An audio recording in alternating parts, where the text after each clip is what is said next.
آقا صلی اللہ علیہ وسلم نے اس دین کو پوری دنیا کے اوپر غلبہ بھی عطا فرمایا ہے۔ اب جتنے میں نے باتیں کی ہیں تھوڑے سے ٹائم میں سوچئے نا، اس دین کو، اس قسم کے دین کو، ایسے عظیم دین کو یہ حق حاصل ہے کہ اسے پوری دنیا پر لاگو کر دیا جائے۔ اسی لیے آقا نے فرمایا کہ میں آخری نبی ہوں۔ کیوں؟ حضور صلی اللہ علیہ وسلم سے پہلے، یہ جملہ نوٹ کریں، حضور سے پہلے اس دنیا میں کسی نبی نے یہ اعلان نہیں کیا کہ میرا دین مکمل ہو چکا۔ حضور سے پہلے اس دنیا میں کسی نبی نے یہ اعلان نہیں کیا کہ میں آخری نبی ہوں۔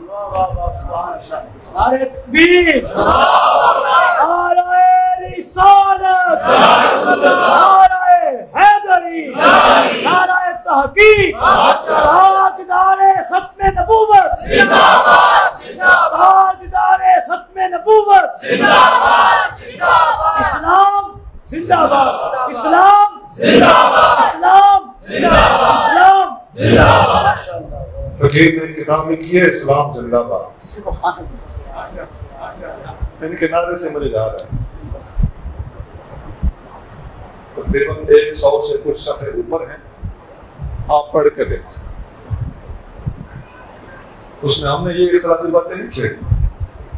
الحمدللہ اللہ نے اہل سنت کو یہ توفیق دی ہے کہ جس موضوع پر ہم چلتے ہیں اس موضوع کے اوپر ہم مکمل دیانتداری کے ساتھ اس کا حق ادا کرنے کی کوشش کرتے ہیں۔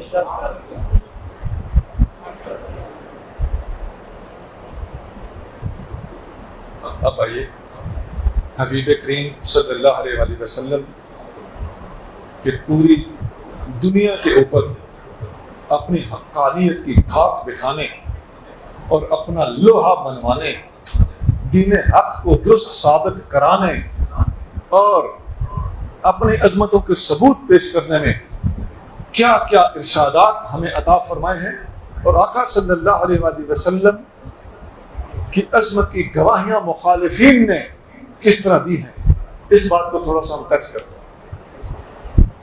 آقا صلی اللہ علیہ وسلم نے انسان کے پیدا ہونے سے لے کر مرنے تک، بچہ پیدا ہوتے ہی چیخ مارے اور مر جائے تو جنازہ ہوگا، چیخ نہ مارے اس کا مطلب ہے پیدا ہی مردہ ہوا تھا۔ تمہاری سائنس بعد میں بتائے گی، مصطفیٰ کریم کا دین یہ باتیں ہے۔ بچے کو گٹی کیسے دینی ہے، جھنڈ کیسے اتارنی ہے، کتنے دنوں کے بعد جھنڈ اتارنی ہے، کان میں اذان کیسے دینی ہے، بچے کا نام کیسے رکھنا ہے، یہ ساری باتیں بخاری، ابو داؤد اور صحیح حدیث کی کتابوں کے اندر صحیح سند کے ساتھ مذکور ہے۔ میں اشارہ کر رہا ہوں، امام حسن کے کان میں حضور نے اذان پڑھی، حسن، حسین اور محسن نام حضور نے خود رکھے۔ حضرت عبداللہ بن زبیر حضرت ابوبکر صدیق کے سگے نواز سے ان کو گٹی حضور نے خود دی، بخاری۔